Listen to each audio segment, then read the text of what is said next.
hukuman yang dikenakan ke atas orang yang berzina. Jadi bila dah tahu, dia kena lepaskan. Kena lepaskan.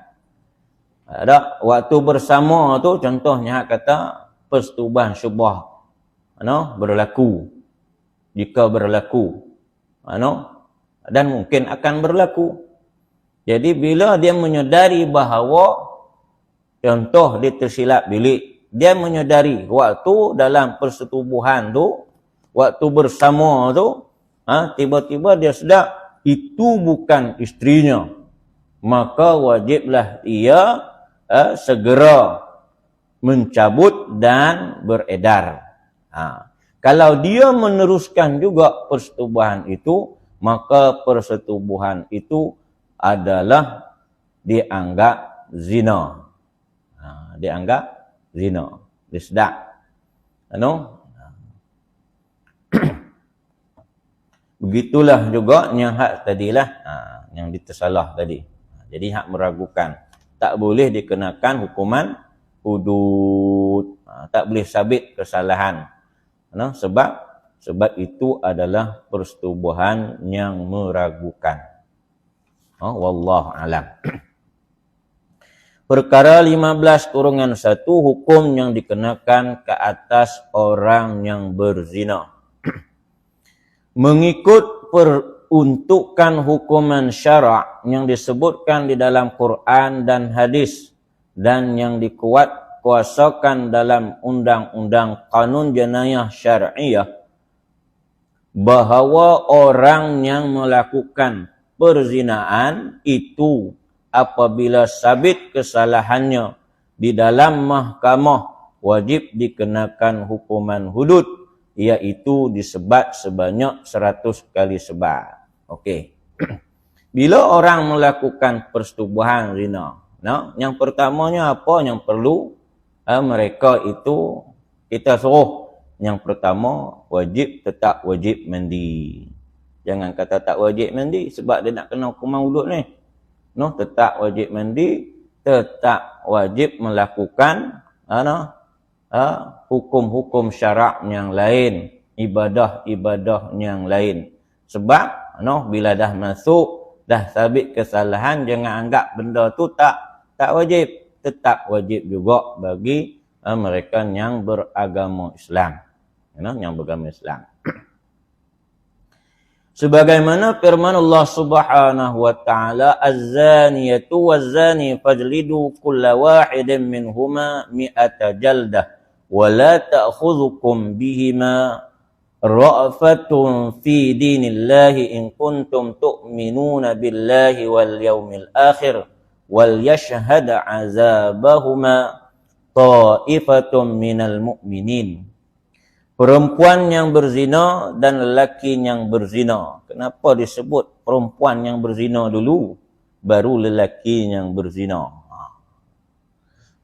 Tu kena cari guru tafsir Quran. Ini kita nak jelas secara umum saja. Paling kurang tahulah. Hendaklah kamu sebat. Kedua-duanya tu disebat. Tiap-tiap seorang dari keduanya 100 kali sebat. Dan janganlah kamu dipengaruhi oleh perasaan belas kasihan terhadap keduanya dalam menjalankan hukum Allah.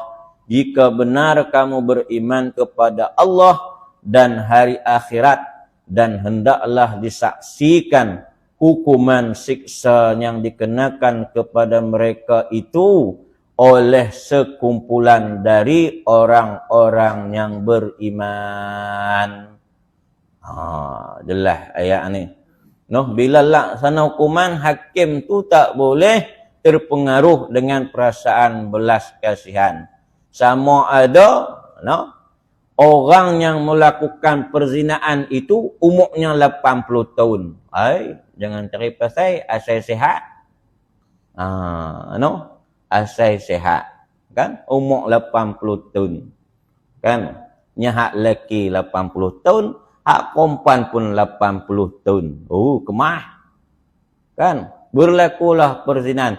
Tetap juga wajib dihukum dengan 100 kali sebat.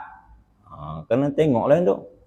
Noh, buat tu boleh sihat, tiba-tiba masa nak hukum tak sihat. Terkejut. Yang tu bab masuk bab lain pula. Noh, kan? Dia mai mengah dah, letih. Kan? Tiba-tiba sakit. Yang tu bab lain. Jadi hakim tu tak boleh ada perasaan belas kasihan. Sebab tu dia menjatuh hukuman. Sama ada yang hak melakukan perzinaan tu dari kalangan ahli keluarganya. Atau rakan-rakannya. Atau jiran-jirannya.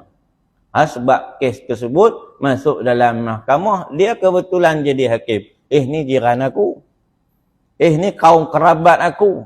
Dia tetap juga kena bagi hukuman. Tak boleh ada belas kasihan. Jika dia benar beriman kepada Allah dan hari akhirat. Sebab apa disebut? Jika ia beriman kepada Allah dan hari akhirat. Pasal dia kena tahu balasan di hari akhirat itu. Kalau dia, hakim itu menjatuhkan hukuman yang bertentangan dengan perintah Allah dan perintah Rasul, dia kena ingat hari akhirat nanti dia pula yang akan dibalas semua kita ni. Sebab tu disebut, mana-mana ayat Quran biasanya disebut beriman kepada Allah dan hari akhirat. Tu'minuna billah wal yaumil akhir. Digandingkan. Wa aqimus salah wa atuz zakah. Digandingkan kedua. Tentu ada pesan. Buat kajian. Dan hendaklah disaksikan hukuman siksa yang dikenakan kepada mereka itu oleh sekumpulan dari orang-orang yang beriman. Orang beriman. Biasanya pelaksanaan hukuman ini dilakukan selepas sembahyang Jumaat. Laksana. Lepas sembahyang Jumaat. Sembahyang Jumaat tu dibuat di mana? Di masjid. Biar orang tengok. Supaya apa? Supaya diambil pengajaran bagi orang-orang Islam. Orang ramai kena ambil pengajaran. Ni hukuman begini, begini, begini. Jelas ayat tu kepada kita tentang berkaitan dengan 100 kali sebat. Secara umumnya nak sebat tu macam mana? Kayu sebat ataupun rotan ke, kayu ke. Yang tu ada perbahasan dia nanti lagi. Hak yang nak sebat tu, batang kayu nak sebat tu, besar mana, berat macam mana, panjang dia panjang mana. Panjang cerita ke. Kan? Bukannya boleh ambil ranting kayu ikut dannya. Batang tu panjang mana, berat mana, besar mana. Semua kena kira. Boleh tak rendam dalam layak? Dia kira nak rendam layak. Kan? Kayu tu nak rendam layak. Boleh ke tidak? Lepas tu nak angkat tangan. Paras mana? Bukan boleh godam ikut dan. Kemudian nak disebat tu, sebat kat mana pula? Di kaki kah? Di belakang kah? Di tapak tangan kah? Nanti ada bahasan dia. Ini secara umum dulu. Kurungan 2, lelaki atau perempuan yang melakukan zina, muhsan, sebagaimana yang dinyatakan dalam perkara 16, kurungan I, wajib dikenakan ke atas mereka hukuman had, yakni rejam, iaitu dibaling dengan batu yang sederhana besarnya sehingga mati. Ingat, batu yang sederhana besar dia.